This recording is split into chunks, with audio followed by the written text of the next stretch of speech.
All right, so lab 4 is we're actually going to really just cover mostly what we did last time. We're going to add just a couple new things, but you'll notice that in the objectives for the lab, there's lots of this reinforces. And that's because a lot of this is going to be review. And believe it or not, we're about done with select statements. We're lab 4 and lab 5 are kind of the last of the select statement stuff. In fact, next lab week 5, we actually start creating tables. And so what I'm going to do is I'm going to cover this lab just a little bit, kind of get you going, because most of it should be review. We're going to just cover a few extra things and maybe do a little bit of review. Sounds like maybe we need to cover the halving just a little bit more. But then we're going to actually build some tables. So let's start with lab 4. So I'm actually not even going to go question by question like I normally do, because this is going to be so similar to what you're used to doing that you might start getting bored of it. So what I would say is follow the instructions, just like you have been. And if you need to see some of those, um, there should be lots of great examples. A real quick hint, just as I'm flipping through these on step 2, you'll notice that you want to check the last name is in case insensitive Sweeney. This time it's uppercase. And we actually did this in week 1, just the other way around with lower. So this time you'll just use a different function called upper. So just a little hint there. Um, does everybody understand that? I'm pretty sure we've covered the distinct operator. Does anyone need a refresher on what the distinct operator is before we get going too crazy? Because there is a little bit of that in here.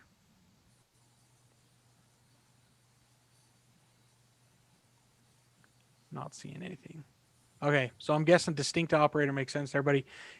It really is pretty yeah, one instance of each row. So if you have 2 rows that are identical, they're duplicates. If you put distinct in there, it will only show that row once. So the distinct is nice if you're like, so if you just want to see the unique last names in your database, for example, you could say select distinct last name from contact, and you would only see Sweeney once, even though there are multiple of them. So, yep. Thanks, Ruben. That's a great definition. It just returns one instance of each row.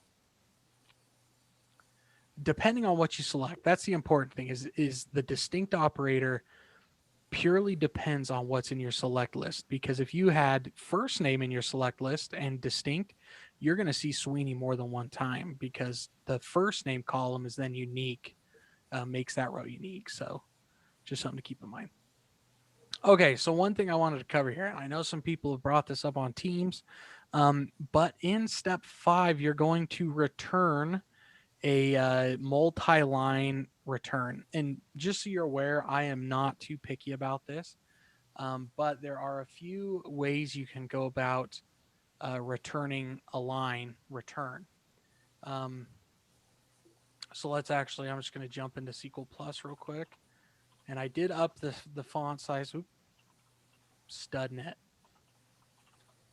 There we go. I did up for the font size on all my stuff, so you should be able to see it just a little bit better. Okay, so to return multiple lines, and really to me this is kind of just a formatting thing. Um, Normally, what I would say do is put it in 2 different columns, but since we're doing it, we'll do it. So if I wanted to return 2 lines, like let's say hello and then a return world, if I try to do hello and a return and then world, you'll notice that it actually puts the return in there. But it's kind of messy. So the other thing you can do is you can actually do the new line character. Oh, and I guess maybe that doesn't work in Oracle. Let's try again here. Oh, in Oracle, it is char 10. Let's see, what is a char 10? Oh, I think I got to pipe it. Hello, pipe char 10. I think that's how you do it if my memory serves me well.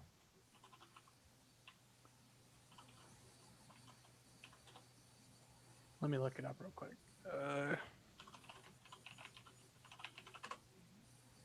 You can either enter the new line with a, there it is. Instead of char, it's a CH character 10. There we go. So if you can either type the return, which can cause issues. I would recommend probably not typing the return, because depending on your system, it may or may not work right. So what I would recommend is using this CHR. So you just concatenate that in there. So if I wanted to say line 1, pipe, and that's my carriage brake, then I can say line 2. From below.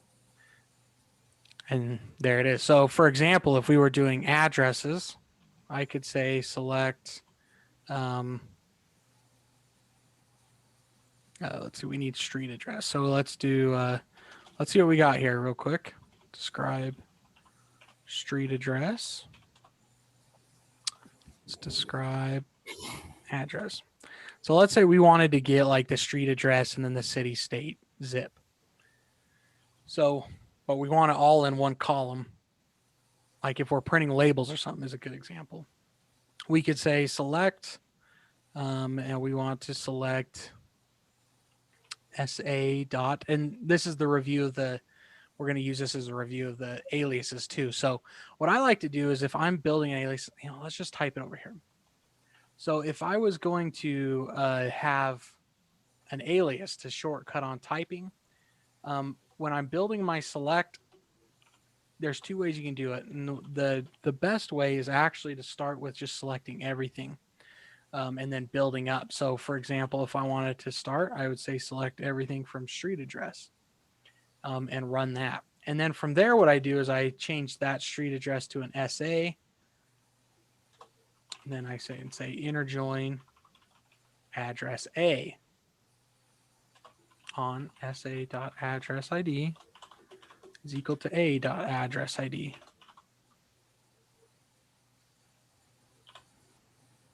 And now I could run this and get it all. But what we're going to do is I'm just going to say, because we only want from street address, we want the actual street address. And then we want, but we want this. Let's get it separately and then we can combine it. So we want the street address and then we want the city concatenated with the, see, how does that work? It's a comma, space, and then concatenate with a dot state underscore province. I guess I need my A there for city. And then really we would have our zip code then too. A dot postal code. So this will get us in two different columns, our select statement. Let's just go ahead and do that. Paste this in there. And this will get it in two different columns, which if I had this wider, we would see, because that actually looks right, but it's actually not what we want. Set line size 200. There we go. So you can see we have it still in two columns. So to combine that, really all we have to do is let's just concatenate a CHR for character, and it's character 10. And then we'll concatenate that, and then we can just go like that.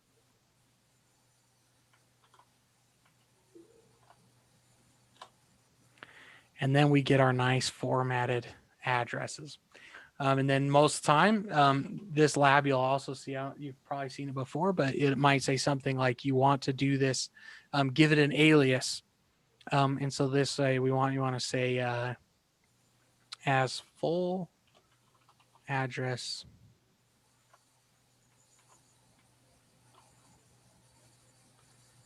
and now we have an actual column that says full address.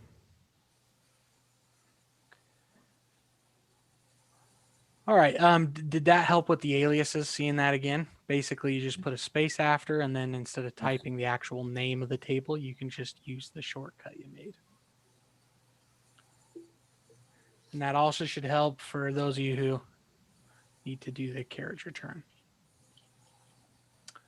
All right, let's take a look at what's left here.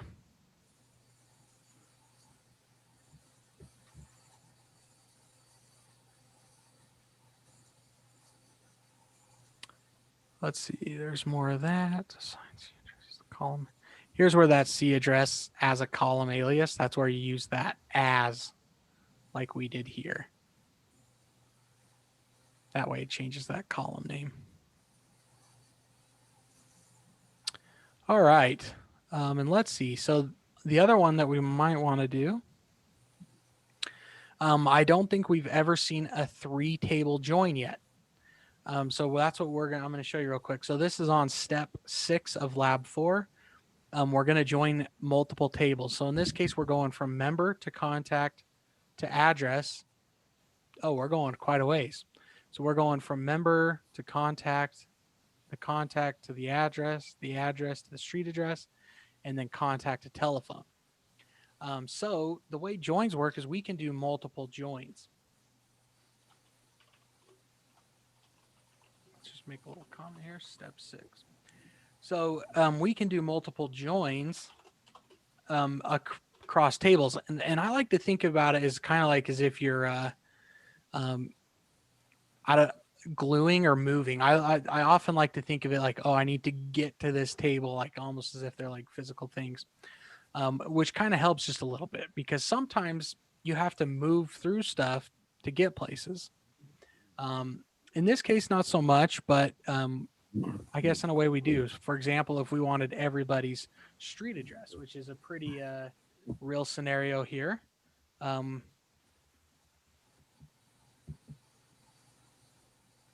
that one actually has kind of a weird little, oh, that's just the address. So in this case, we're going to get the last name, account number, we get the address, and surprisingly and then we get the telephone number. So we're kind of going to get the whole range here. We're going to get kind of everything.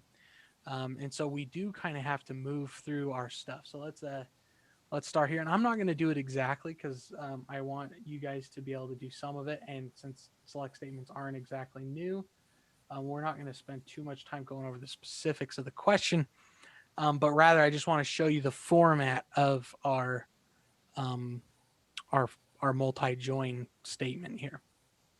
So the first thing I'm going to get is, let's just start. And this is the way that I even still build my select statements to this day if they're going to be big. So I'll start with the basics and I'll say, okay, let's select everything from contact. And you don't have to run it every time. Sometimes it's nice to see the data and make sure you're connecting it properly as we go. So the first thing we're doing is and actually we're supposed to start with member.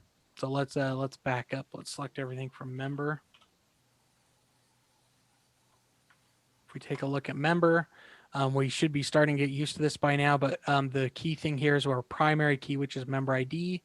And then if we look at contact, and the nice thing, you know exactly where you're going. So if we look at the contact table, we can see our little common denominator there, which is our member ID.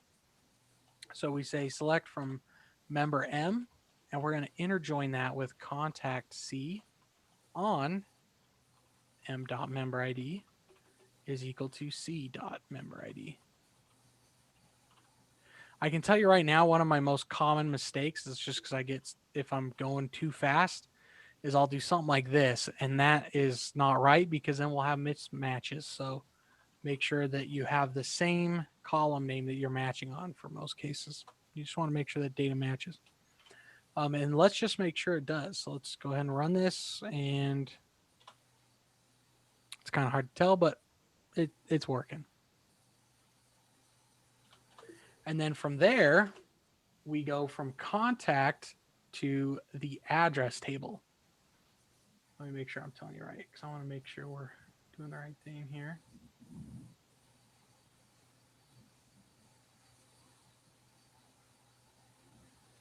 Step 6, member to contact to address. Yep, so we're going to the address table. So we're going to say address A on c.contact ID is equal to a.contact ID. And we can make sure if we do a describe address, we have our contact ID right there, so we're all good. And now let's add another join. You can see how I'm just adding these on top of each other. Yeah. Now we're going to go to street address. We're going to call it SA on a.address ID is equal to SA.address ID.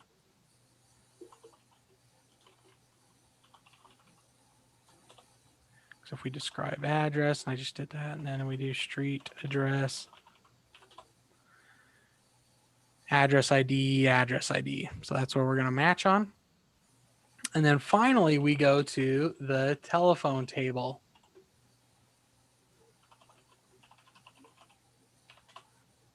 Now, you'll notice something interesting about telephone table.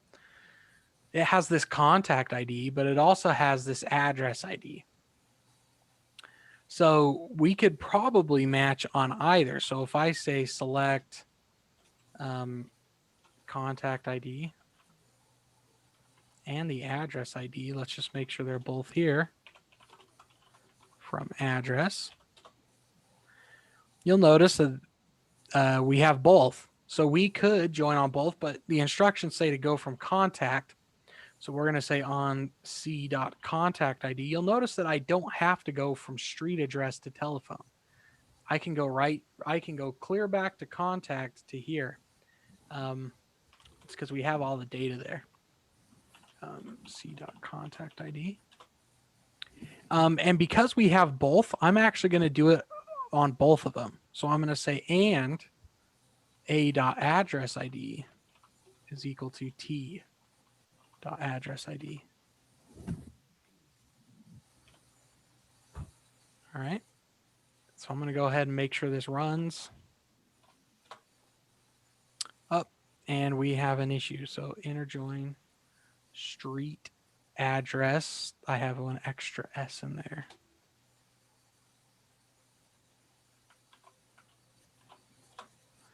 There we go. So now we're getting all of our data here, but it's really complicated because we're selecting everything. So we're going to slim that down. So let's get C dot first name, C dot last name, A dot city. I guess we might as well get A dot street address, A dot city, A dot state underscore province, T dot telephone number. Like I said, I'm not going to do the whole specifics here, but this will at least get you an example of multi-joins. So now we can see all the different we can basically see everybody, their street address, city, state, province, and their telephone number. All right, does anyone have any questions about these multi-joins? Really, it's the same thing you've been seeing, but this time we're going to do multiple of them. And you don't always have to go, so like in this case where I went, street address is right here. That doesn't mean I have to use street address in this on clause. I can join all the way back to contact if I wanted to, because we already have that data attached, if that makes sense. And then the telephone, you'll notice that I joined on both contact and address. In this case, it's just an extra measure, I guess you could say, because by joining just on contact, we would have had the exact same results.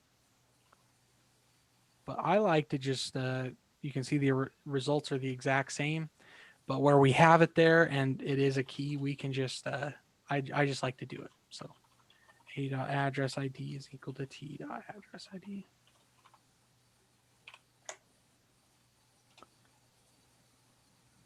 All right. Doesn't seem to be too many questions on that. So let's move on and make sure we're getting through all this. All right.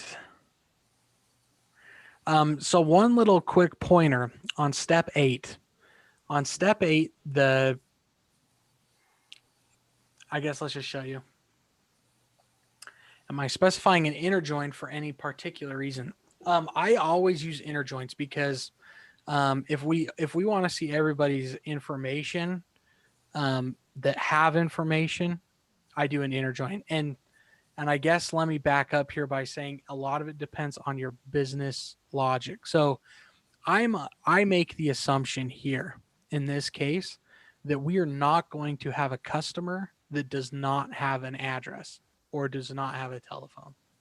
And so what's nice is if you do an inner join, let's say that we're selecting this data so we can export it into, I'm sure you guys have heard of it like MailChimp, or let's say we are doing a little, uh, promotional email or promotional phone call or, mail flyers. So, but let's say that we have a third party system that does it for us and we have to export this data to a CSV file. We don't want to send them data of someone who doesn't have an address or someone who does not have a telephone. So I almost always use the inner join unless I know that, oh, some people may not have this. And in that case, we'd have to worry about it. So for example, let's say we know some people, let's say that on our little sign up forms where people make their accounts and stuff, that the telephone number is optional. If I knew the telephone number was optional, and I knew that it wasn't going to hurt my end result as far as like I don't need the telephone, then I could do a left join. Now, in this case, we're going to get the same results, but by changing that to a left join, it doesn't matter if they have a telephone or not, they'll still show up in the list. So by default, I kind of, the inner join, I use it by default, but most of the time that's because when you're doing a join, you want to find matches, if that makes sense. Um, so yeah, if I leave the inner join, if I go like this, is this what you mean? If I left it like this? Okay, so this is not actually an inner join. This is an actual join, which means that it's a full join. But when I specify the on clause, then it does it. So the old syntax is kind of more just a plain old join. I always specify an inner join. Um, I guess inner, when you specify inner join, um, it's what's the right word? It's the standard, if that makes sense.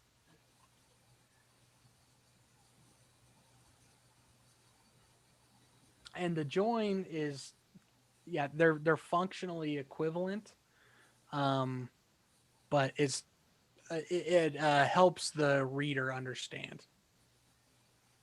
No, functionally it should be the same. Um, I guess let's see if we can come up with a good example here. So if I select C dot first name,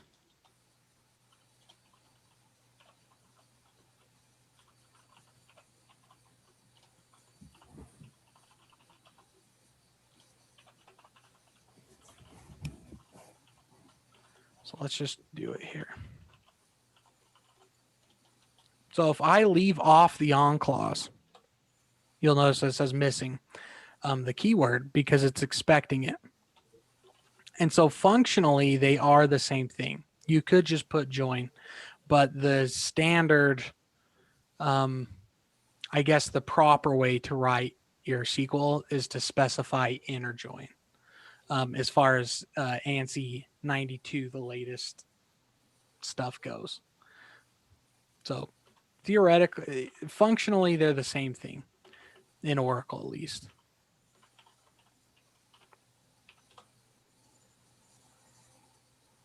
So functionally, they're the same, but the proper way to write it is with the full inner join.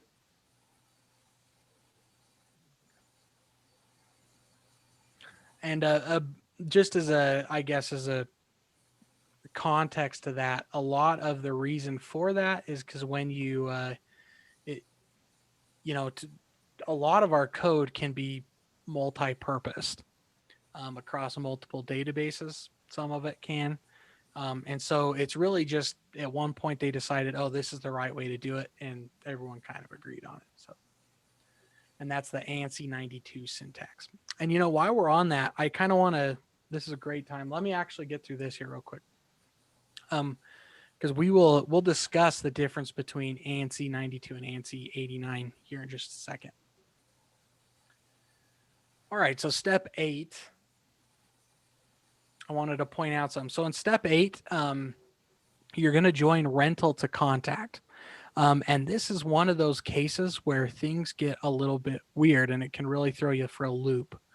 Um, so it says primary and foreign key columns share the same column name with one exception.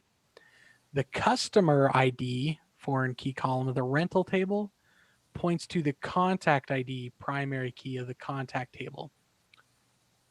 So, most of the time we're joining like on c.contact ID equals a.contact ID. Well, if we take a look at rental, you'll notice that it has rental ID and then it has a customer ID. Well, we don't have a customer table that's called customer, but we do have a contact ID.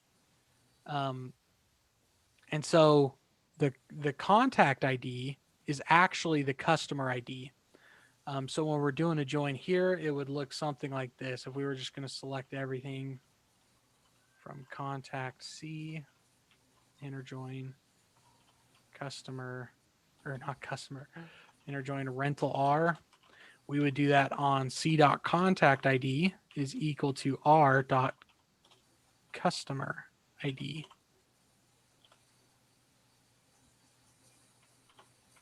That's because just because they don't have the same name doesn't mean that they don't actually, it's not a foreign key. So just so you know, when you get to step 8, that one's a good one to remember. Customer ID points to the contact ID of contact. And that's they actually do this kind of on purpose, so you can kind of see what a non-name join looks like, one that doesn't have the same name. All right, let's take a look here. Excuse me, I have a question. All right, and this one does an outer join. Step number 9. And the outer join, what's it going to do is it's going to let us find rows that don't have matches. So if we pull up our little cheat sheet,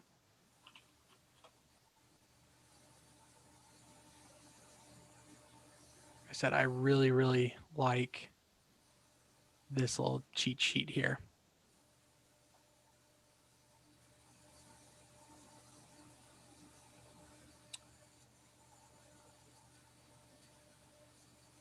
All right, I might have missed a question. Can someone point out who asked the question in the chat? I think I missed one somewhere.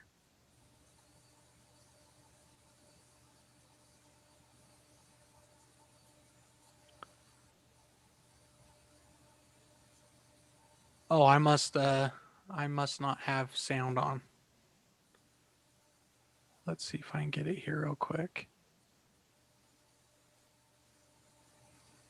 Okay, now I have sound. Go ahead.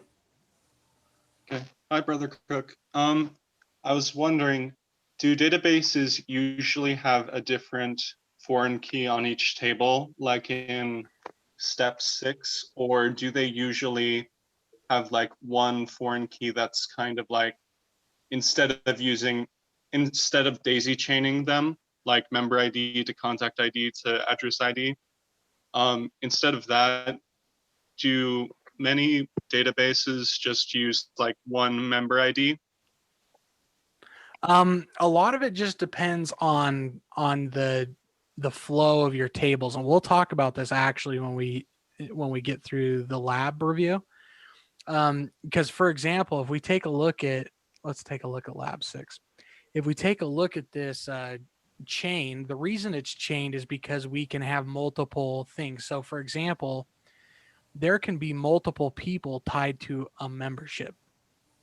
We can have just like our Netflix accounts, right? We can have multiple profiles tied to a membership. And in this case, we do, like, we have multiple Sweeneys tied to a single paying membership.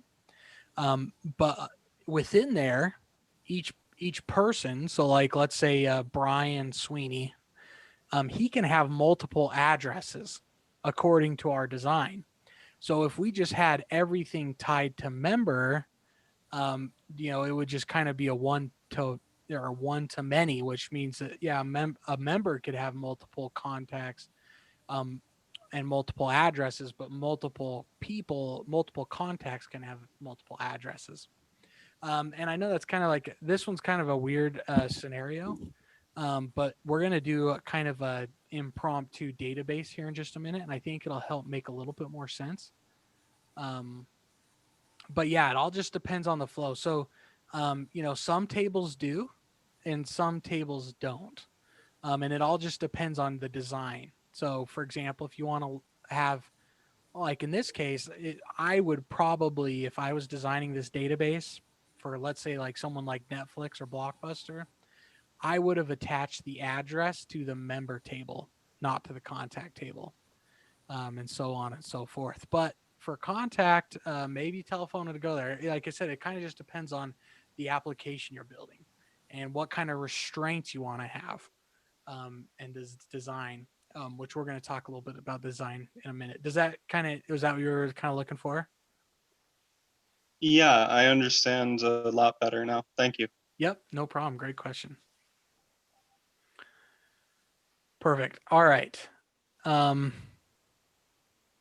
so let's keep looking here. Let's see, where were we? Okay, step 9.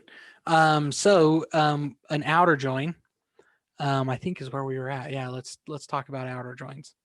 So if we take a look at our outer joins, you can see that if we do an outer join where, and the instructions kind of allude to this.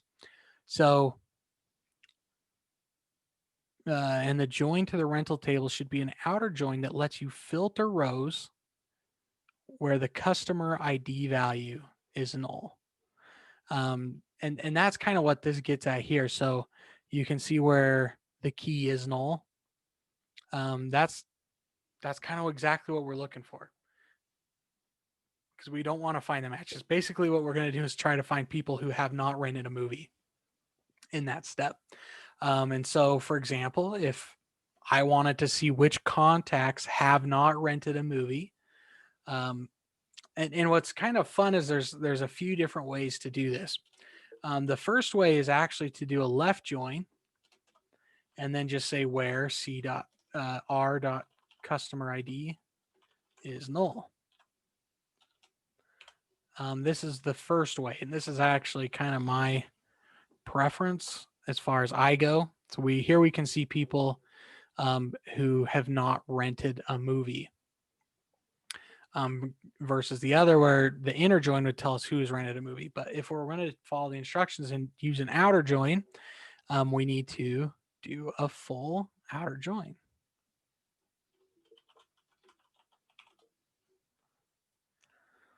We still have all of our on stuff, and we have where our dot customer ID is null. So let's grab this.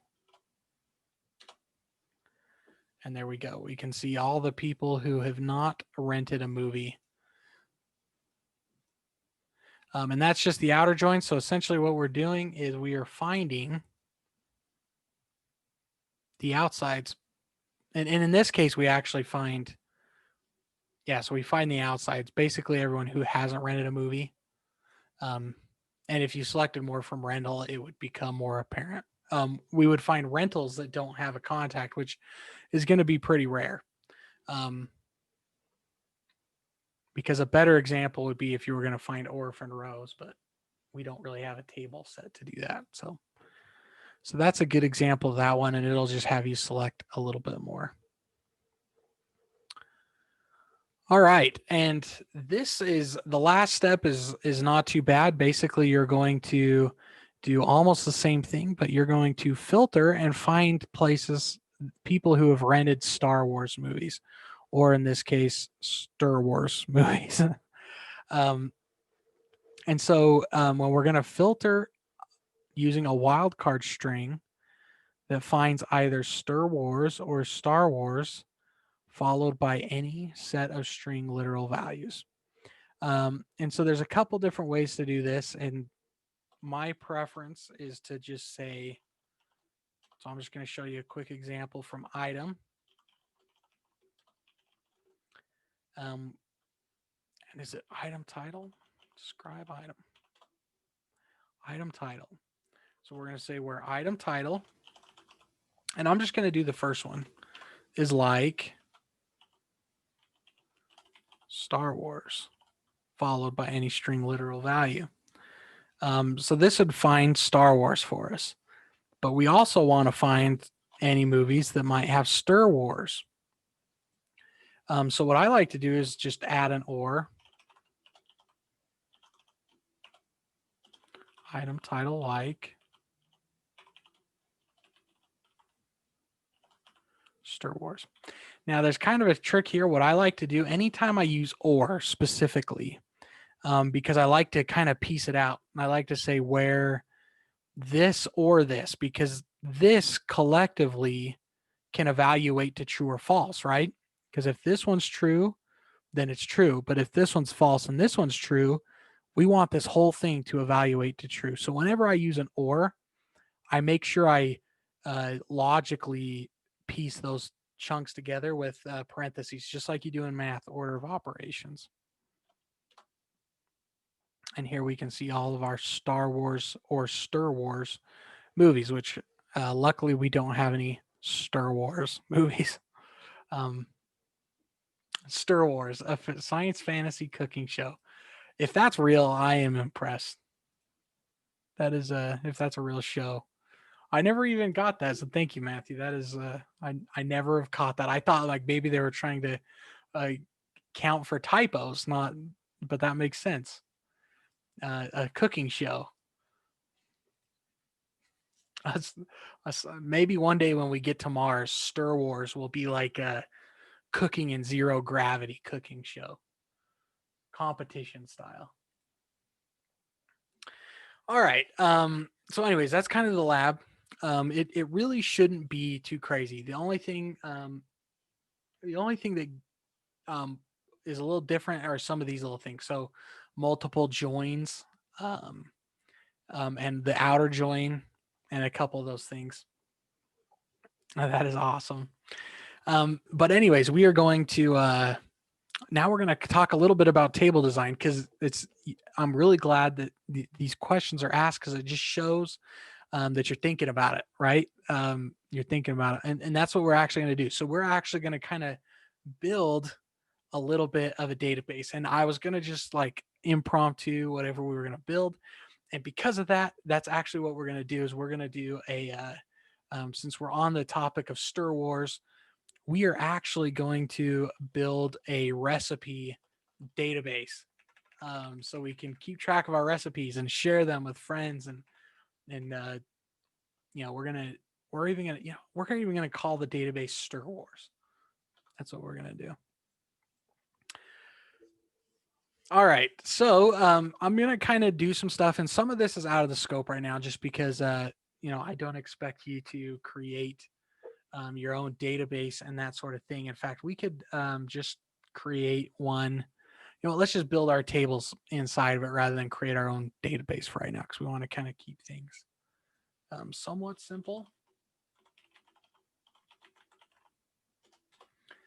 So let's, because I don't want to worry about permission. So yeah, we're going to just start creating a database. And we're going to talk a little bit about design along the way. And you're also going to get to see how tables are created. And this is kind of just more a precursor to next week because next week we're going to hit this. And I kind of like to cover it a little bit early because we kind of shift gears just a little bit. And I want to make sure that we have lots of foundation under us. So we've been dealing with tables quite a bit. We've been selecting data from tables and all that, but we've never actually created one. And I would highly recommend just if you want to play around with this, just create some tables because the nice thing is in this little environment, we can delete them super easy. So create all you want. We can always delete them. So what we're going to do is we're going to create table. We're going to use the create table statement. And what I always like to do is I always like to start with a table called system user. But we already have a table called system user, so I'm going to call it something else. Let's call it user. We're going to create a table called user. And when we create the tables, all we do is it's pretty simple. We say create table, and then we tell it what columns we want in there. Yeah, and a database to keep track of your books or movies is also a good project. Yeah, so you can think of ideas and just start playing. And then actually at the end of the semester, I'm going to actually show you how you can take your database and pretty easy start making web applications with them. So yeah, it might be worth goofing around with some of your own ideas because it might actually come to fruition. Okay, so we want to get started here. So let's just create a user ID.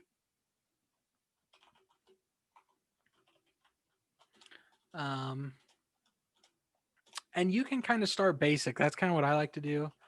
Let's not have a username. Let's just go straight to an email. And you can see all I'm doing here is I'm saying what the column name is and then the data type. And we've seen this before. So if you ever need some examples, if we go to our file manager and go to data 225 Oracle lib1 create. If you take a look at, for example, like the contact table, that's one I like to go to because it has a little bit of everything. If we take a look at this, you can actually see how they're creating the contact table in here. You can see, and I use int. SQL Server and Postgres, my two most commonly used databases, both use integer instead of number. But you can see how we're going to create this table. Basically, we just define columns and their data types. And then any constraints. And a constraint is how we keep our data organized and clean, make sure that everything's there that we need it to be. So for example, in contact, we say that you have to have a first name. We also say you have to have a last name. And I'm going to do the same for email. I'm expecting every user to have an email. So, and I like to do things just a little bit different. So I'm going to show you just so you can get two kind of ideas. So whoever wrote this one likes to do NN for not null, and then the name of the table, and then a number to sequence them. I like to do the table, then the constraint type, then the number.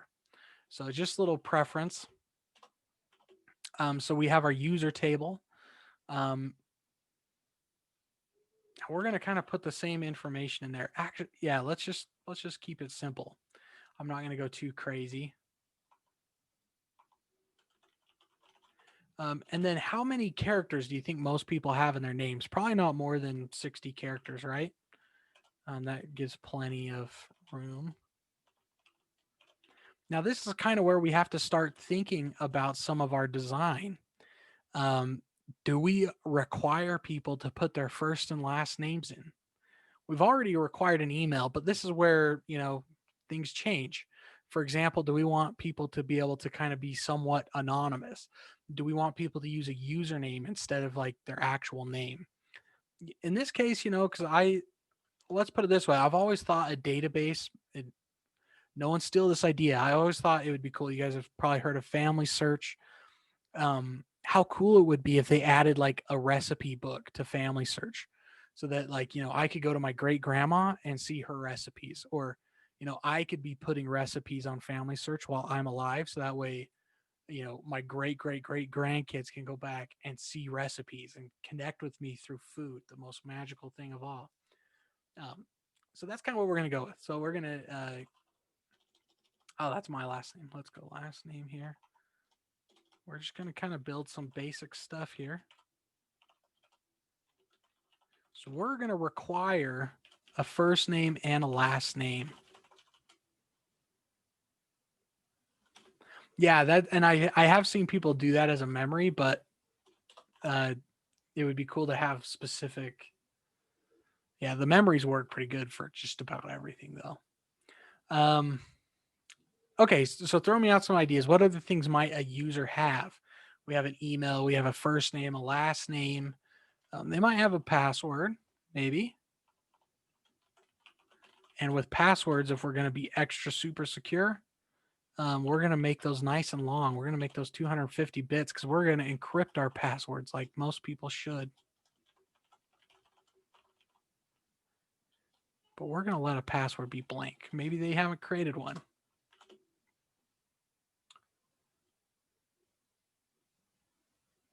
I'm a big Star Trek fan. You don't want to get me started on Star Trek. So we have a password.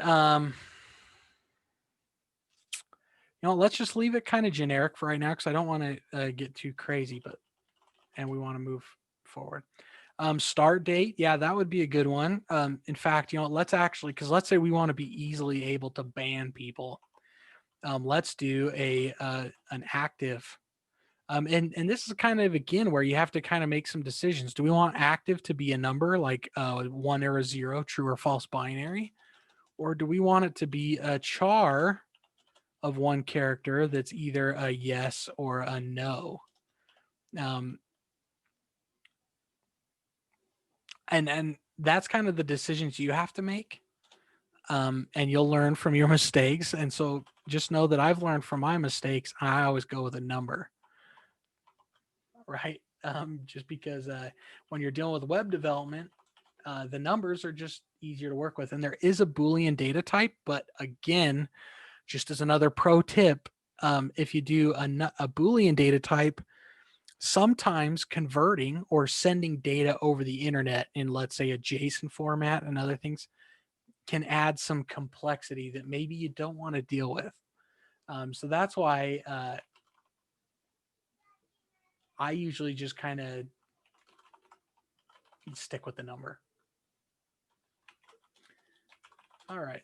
And let's see what we got going on here.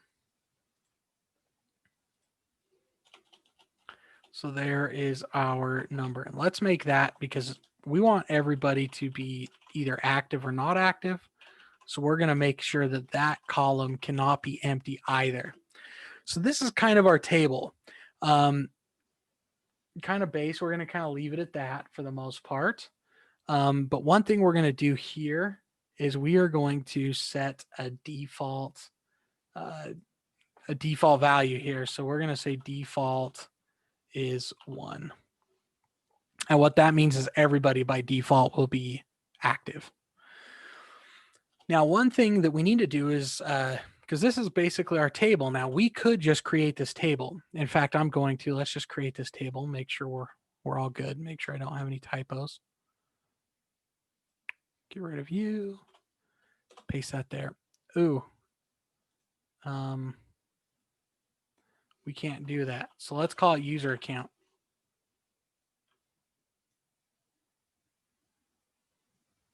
And we're still going to call it user ID. We'll just do that.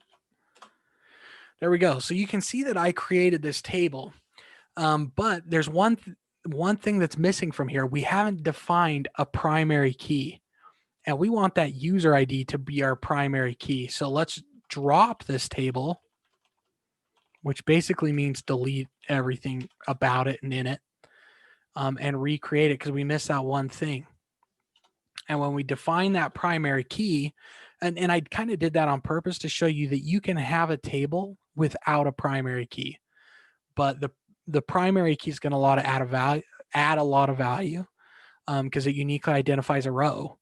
And we want the computer to be able to help us enforce that and make sure that that's true. So that's what we're going to do right now. So we say constraint, and then we give it a name. So I'm going to say user underscore primary key.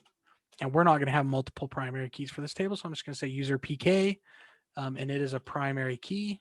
And that primary key is on the user ID column.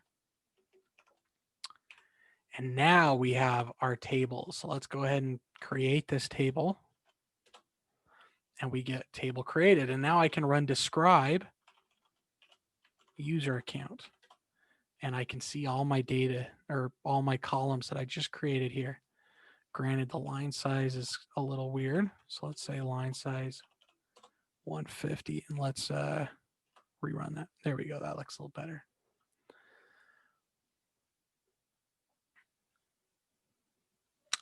So actually, I actually don't know if you can do this but I'm glad you asked that question. So this is called an inline constraint, and this is called an out of line constraint.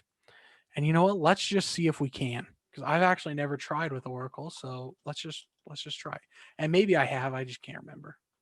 So we're going to give it a shot here though.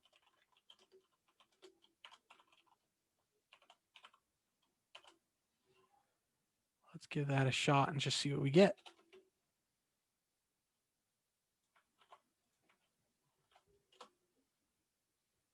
Oh, and did I miss something?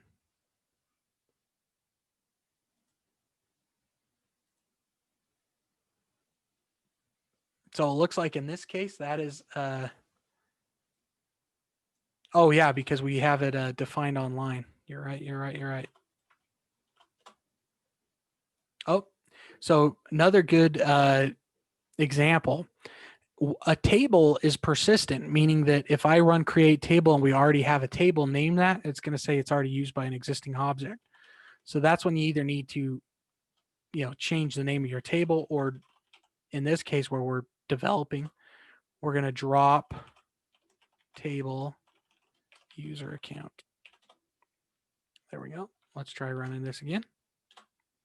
And where we go. So we can define those in line pretty easy. And most do. In fact, as you see different database systems, some do and some don't. So it just depends on what you're doing. And just as an FYI, I usually do these out of line simply because eventually you're going to have foreign key constraints. And for some reason, it's easier for me to see, okay, these are my columns, and then these are my primary and foreign key constraints. Because like the not null and stuff, I don't care so much about. But in a lot of other database systems, you might have something like default, you might have some other stuff defined on your key, which is pretty common. So I like to keep them down here, but you can do it however you want. That's kind of the beauty of it all. So I'm going to kind of introduce another little concept here because we're going to need it. So I'm going to create a sequence.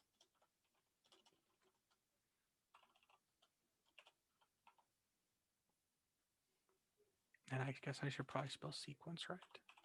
And a sequence,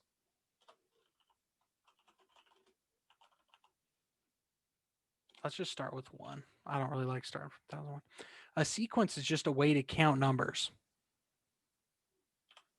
And we're going to let the computer count for us our primary key. So our user ID, for example, we want it to count up. And we can do this, like, for example, if I say select user underscore S1 dot next val from dual, we'll get 1. And then if I rerun this over and over and over, you'll notice that it just keeps on counting up. And then if I do select user underscore S1 dot curval from dual, I can get the same number over and over and over again because it's the current value. So it keeps track of where we are in a sequence. That's why it's called a sequence. So it's nice in there. So just so you know, in our database, we choose to manually do the sequence. So for example, if I was going to insert into user account, let's just create us an account real quick. We would put in user underscore S1 dot next val as our user ID. Our email would be fake at fake.com. Our first name would be, let's make up somebody. Who's a famous chef? Who's a famous chef? Throw one out if you know a famous chef. Julia Childs. Okay. Julia Childs. First contestant on Stir Wars, Julia Childs. We're going to make our password null for right now. 1 is active, and that's actually all. So we're going to insert into user account, and these are our values. Oh yeah, I messed up big time there. We definitely need an email.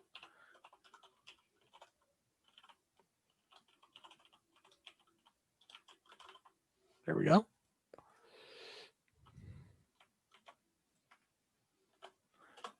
And then we got our 1 row created. So our database is going to function this way, where we are manually saying, look, for our primary key, put that in there. But just as a heads up, one thing we can do is we can say default user underscore s1 dot next val. Of course, then we have to drop table user account, which will make us lose Julia Childs.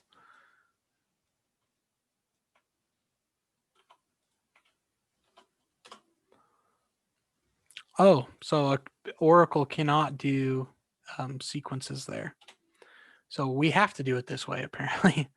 And so good question on that other default one. Let's see, what did I do here? User account, user ID number.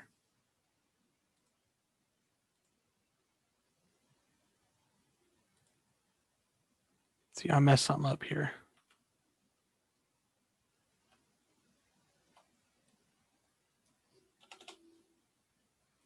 Let's just try that again, I guess, and see what we get. Missing a left parenthesis. Does anyone see where I'm missing a left parenthesis? Oh, yes, you are absolutely right.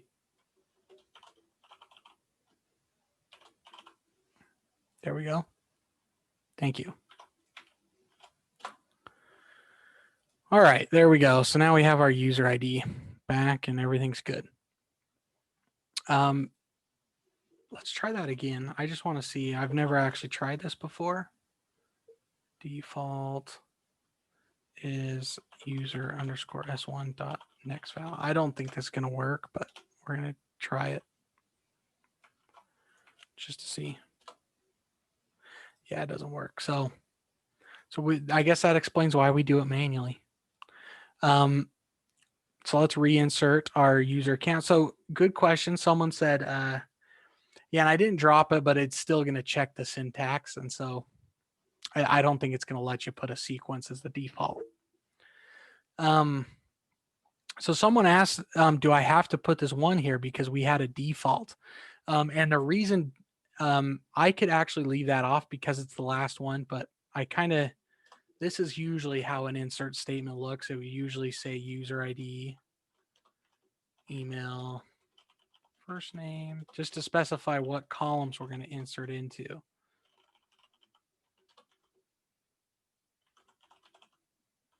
So usually it would look like that. And then if we wanted to, because where one is already defaulted or where active's already defaulted to 1, we can take active right out. And where we're setting password to null, let's just take that out too.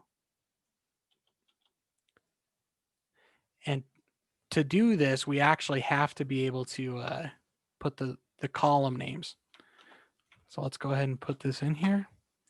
We get our one row created. Now if we select everything from user account, you can see that she's still active. Her password's null, but active was put in for us.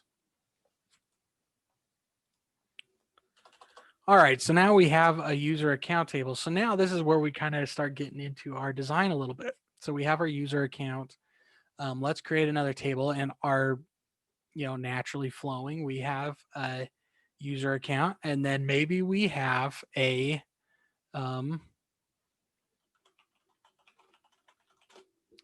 we're going to create a table called recipe.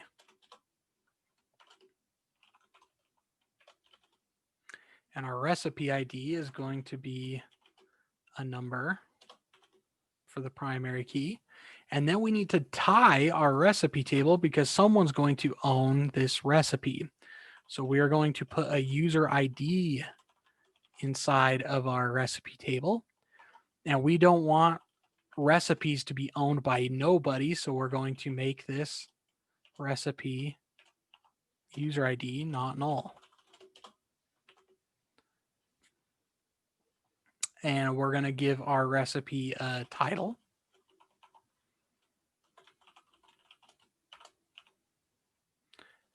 And this is, again, where you have to think about it. So for our titles, we're only going to let our titles be 30 characters long. We'll give people 30 characters. And we're also going to make that not null. Because we don't want people not giving their recipes titles, right? Because then how do we show recipes on a web page or in an app or vice versa? So we want to make sure we give it a title. And then, you know, and we're kind of getting ahead of ourselves a little bit here because we have our recipe table, but our recipe might depend on something else. Um, you know, let's just keep going here. Let's give it a description. And our description is going to be able to be pretty long. Um, and Oracle's version of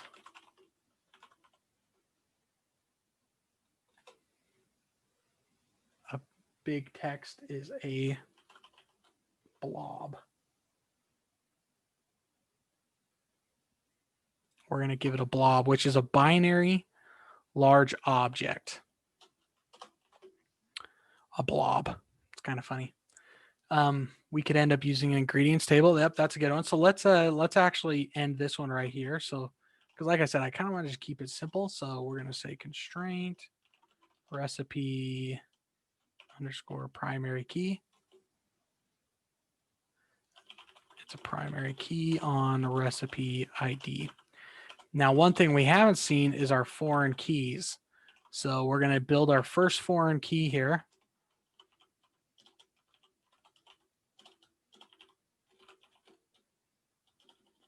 I before E except after C.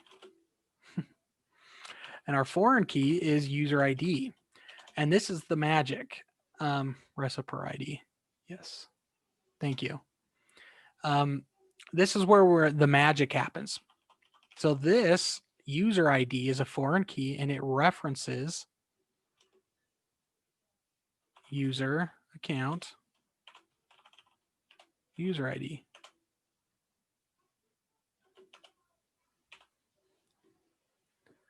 Does that make sense to everybody? Basically what we're doing is we're saying, hey, look, we're creating a foreign key. It's called recipe FK1. And it's on this table's user ID. And it's going to reference, or we're attaching it, we're tying it, we're building a relationship to user account dot user ID. And it doesn't say dot user ID, but that's how I like to think about it. The user ID of the user account table. Oh, let's see, line 42. Recipe. Thank you.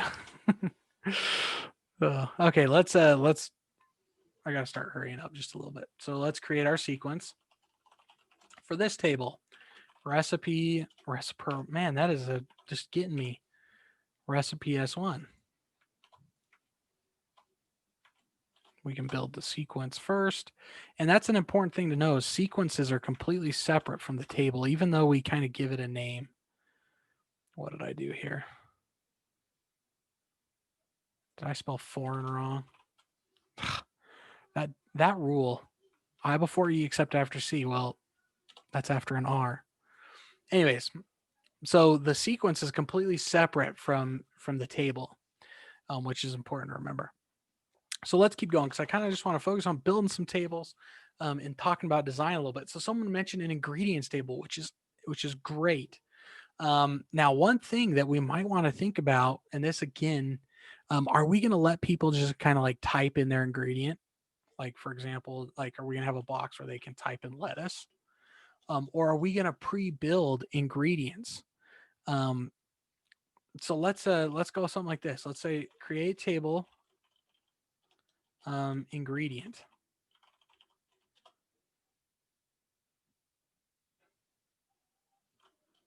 You know, I've never actually tried it to do a blank table. Let's just see.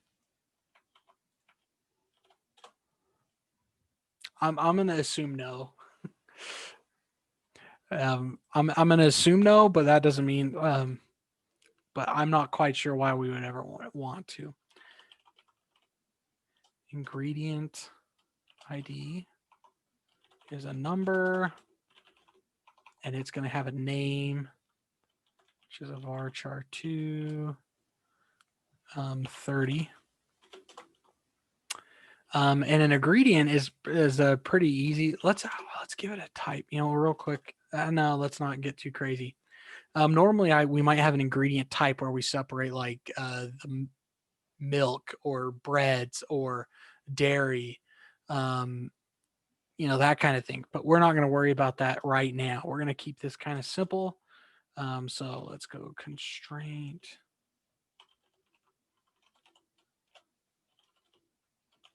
Primary key on ingredient ID. And we also probably want to put a constraint on this one.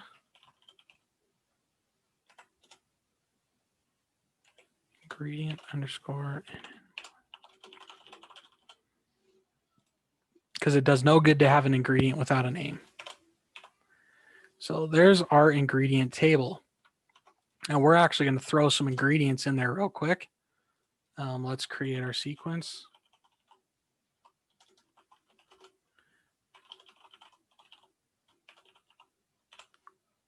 We're going to just throw some ingredients in real quick. And real quick, just as part of the fun, just if you guys want to try an insert statement, go ahead and write some insert statements with your favorite ingredients. It goes insert into table, so insert into ingredient, and we're going to have ingredient ID and the name, and then you're going to put values, and then you're going to have ingredient underscore s1 dot next val, and then the name of your favorite ingredient. So like I grew up on a dairy farm, so I love milk. So that's what I'm going to put. Everybody go ahead and build one of these. In fact, I'll post this in the chat. Build one of these and send it back, and we will get a whole list going here real quick, so we can build a nice fast list. So there's my milk one. And up cheese, that's a great one.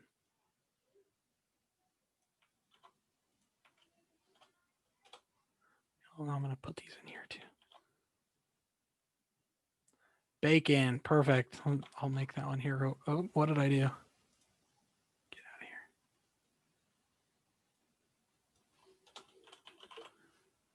Bacon is good. Okay, we've got some ingredients. If you're still typing, I want to go ahead. Butter. Oh, we can't forget butter. Butter is amazing.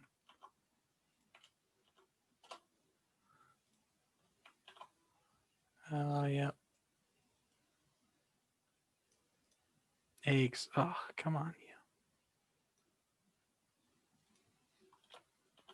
Yeah. Eggs is another good one. All right, perfect. So I think we got some ingredients, and you can see that we kind of like pre-built these. So I can select everything from ingredient, and we have our some of our basic ingredients, and according to us, the only ones that matter. I mean, I'm pretty sure we could sustain life with milk, cheese, bacon, butter, and eggs. So those are the important ones. So now kind of what we want to do is we want to connect our recipes to some ingredients, right? So what we're going to do is we're going to create a table, and we're going to call it recipe ingredient. And we're going to start with a recipe ingredient ID, which is a mouthful. Recipe. What? My muscle memory just likes to type ER apparently after recipe. Yeah, that is some good breakfast diner material. So we have our recipe ingredient ID, which is our primary key. Then we need to attach it to recipe, right? What else do we need to attach it to? If we're trying to connect our ingredient with our recipe, we have recipe. What else do we need? I guess this needs to be an ID column. What other column might we need here to connect it to something? User. Well, here's, and this is where that chain comes in, because we have recipe already, we're already going to attach to recipe, and then recipe is then attached to our user. Because if we attach the recipe ingredient to our user, it would add a little bit of extra work. Measurement's a good one. We can definitely put a measurement type in there. So let's say something like amount. And what I guess what I was shooting for is we need to attach this to an ingredient, right? We need to know what type of ingredient we want. What are we actually doing here? What ingredient are we talking about? And then our amount, and let's make our amount a float data type because maybe it's like 1.5 cups. And then with our measurement, we're going to have a measurement type. And this would actually be a really good another table. So we would actually probably want to create table measurement type. And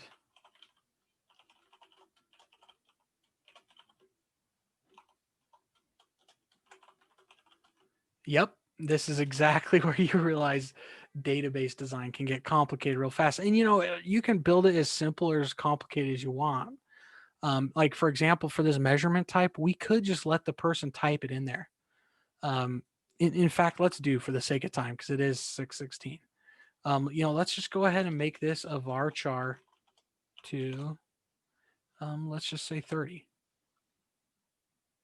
Yeah, and normally I would absolutely recommend that we pre-build those measurement types into a drop down, right? Because we don't want people to mess things up. But for the sake of time, we're just going to throw this in here because obviously we couldn't create this table without it. So now we have our measurement type.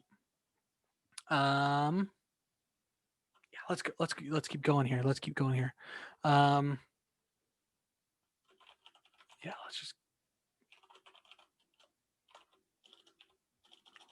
man. Ingredient PK is a primary key on recipe. I am struggling. And this one, we're going to connect it to a few things. So recipe, ingredient. Okay. that's going to be the end of me. So is that. Foreign. How did I spell that up there? Foreign key. Recipe ID. And it references our recipe table, recipe ID.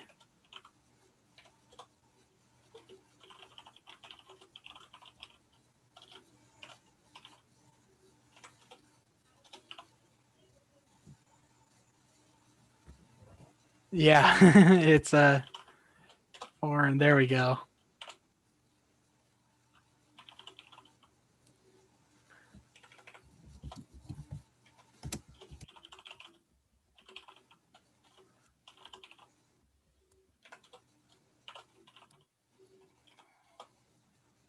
There we go.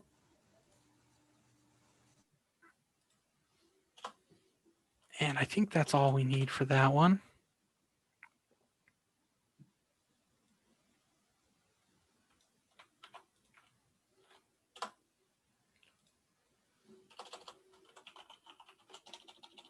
Create our sequence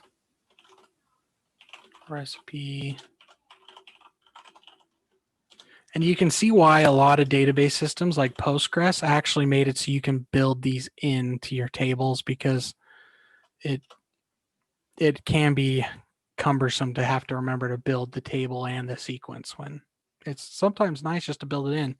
And I'm sure those of you who are familiar with MySQL know that you can just set that column to auto increment by itself, which has its pros and cons, but that's just where they're all different. All right, and for our last table, what we're going to do, because right now we could actually tie recipes and ingredients together. I would create a table called a recipe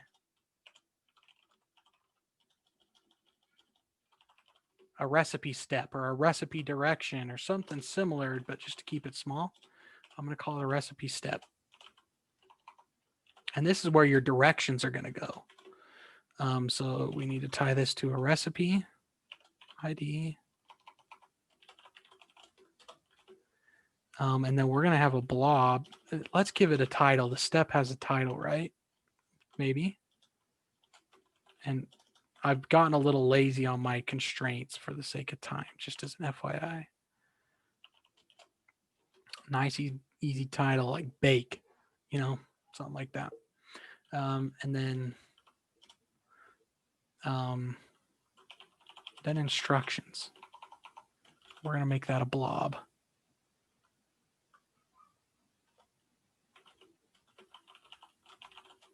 Constraint.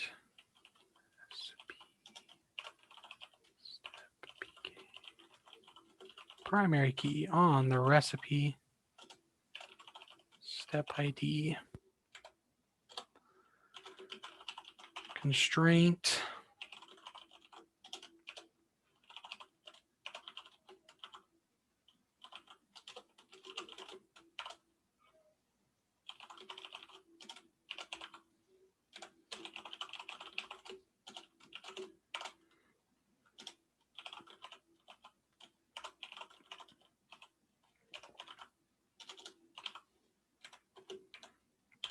All right, let's get going so we can see our end result. Oh, I missed something. Recipe.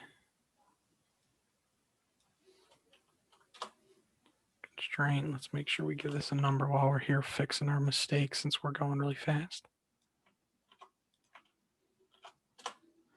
There we go. And our sequence, create sequence recipe step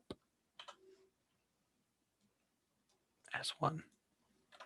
That's going to throw us an error. There we go. All right, now our sequence is made. All right, now what we can do is let's create our recipe. So insert into recipe. And what is Julia Childs going to make?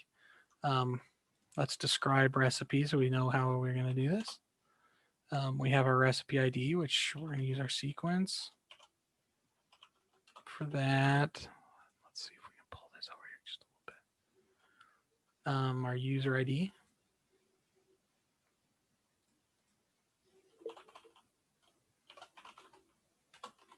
An omelet with lots of butter with bacon and cheese. Man, you guys had this planned all along. Perfect, because we have all those ingredients. And it'll use like all of them. Yeah, that sounds really good. I like it. So the title and the description. All right, so there's our columns. So then we got to put our values in here. And our recipe ID is going to be recipe _ S1 dot next val. Our user ID is we are going to get it from Julia Childs. So select user ID from user account where email is equal to julia.childs@starwars.com. I think that's what we had.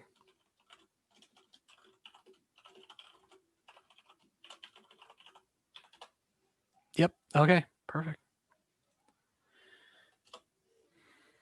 And then our title is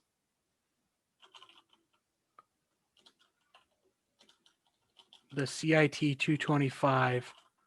How do you spell omelet? Okay. Omelet.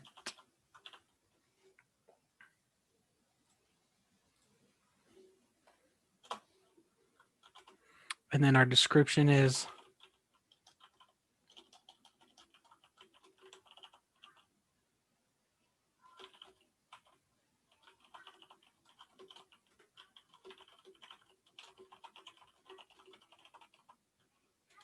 there's our description.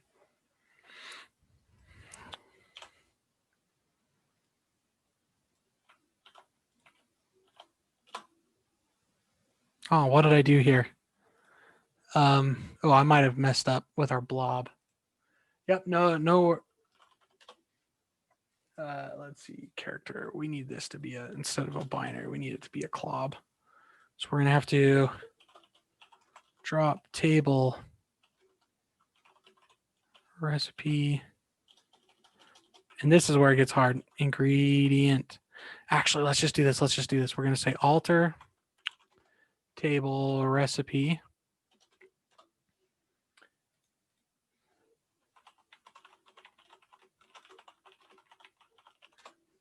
Because we need to change that to a clob, we are going to just alter the table here real quick. So we're going to say alter table recipe. We're going to modify, and then we're going to modify description, and we're going to set it to a clob instead.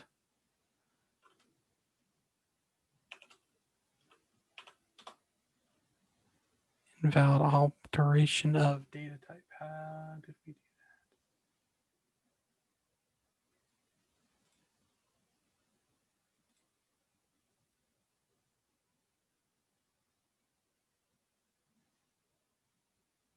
that? Might not let us. So let's just drop them real quick. Drop table ingredient recipe ingredient.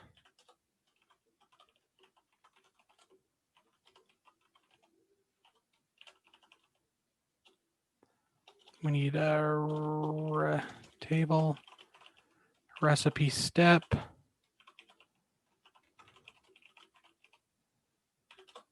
There we go. Okay. Clob there and a clob here because I forgot that we are not going to build those in. So let's build our recipe step table again here. Oh, we need a recipe.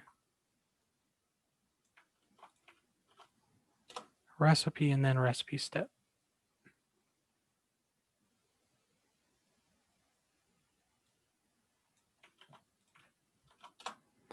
I thought there was a way. I just get I know the SQL Server method really good off the top of my head, but not Oracle. I have to try to look up. But anyways, this will work. So let's insert into a recipe here again and make sure this works. There we go. So now we can select everything from recipe.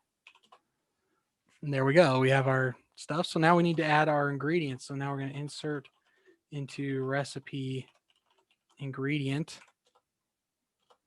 And let's describe our recipe ingredient. Now I need all you. Did I rebuild that? I must not have.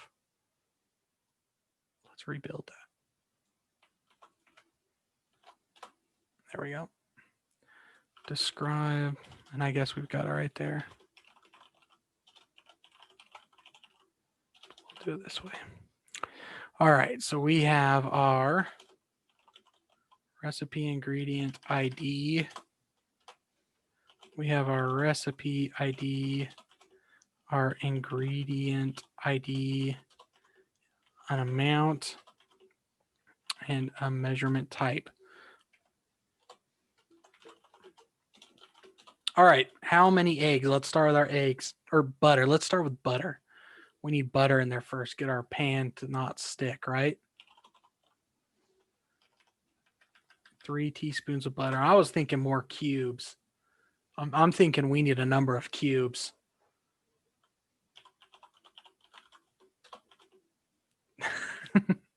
Three cubes. We're going to go with 3 cubes because 3 seemed a common number. So we're going to just go 3 cubes. Recipe ID is, we're just going to use 1 for now. We're going to cheat just a little bit. Butter.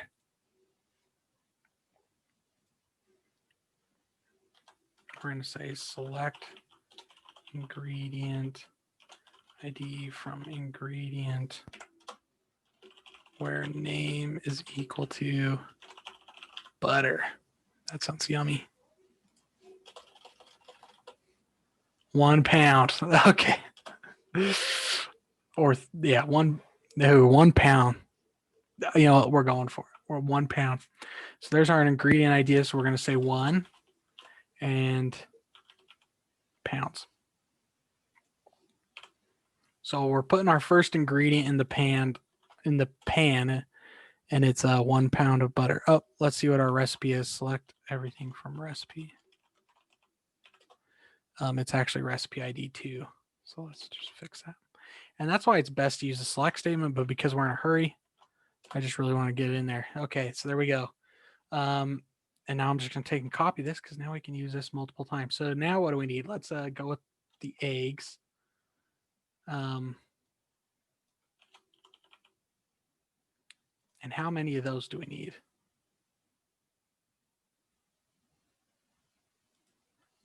Maybe omelet to feed a crew. 144 eggs.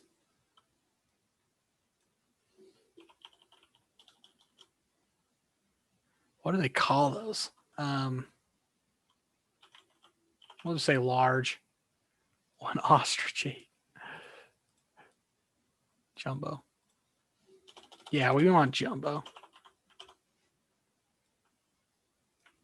Okay, let's go ahead and throw this in. There's our jumbo eggs. What goes next? After we have our eggs and butter in there cooking, we need some.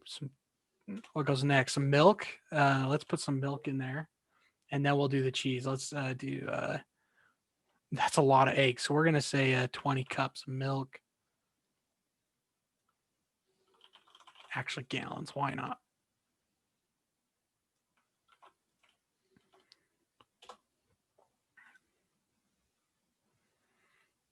And then our cheese. How much cheese did someone say?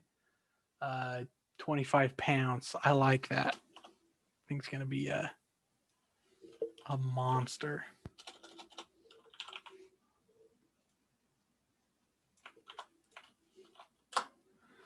All right, so now we have we should have everything. We don't have steps yet, but I don't think we're gonna get there today. But we have quite a few. Oh, and bacon. Yeah, we can't forget bacon.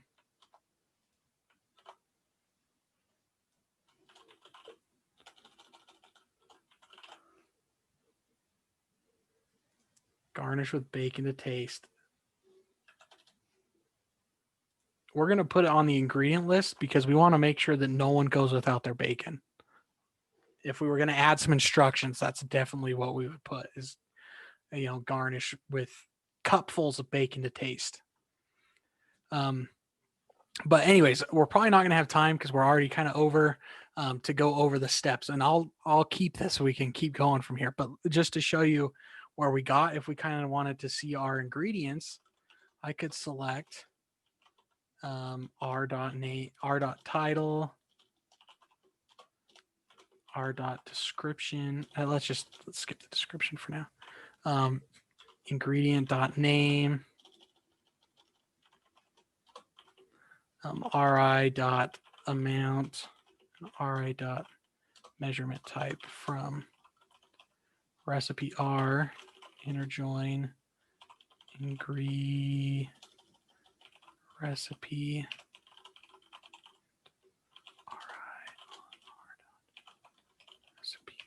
ID equals ri dot recipe ID, and then we interjoin that with our ingredient I on ri dot ingredient ID equals I dot ingredient ID.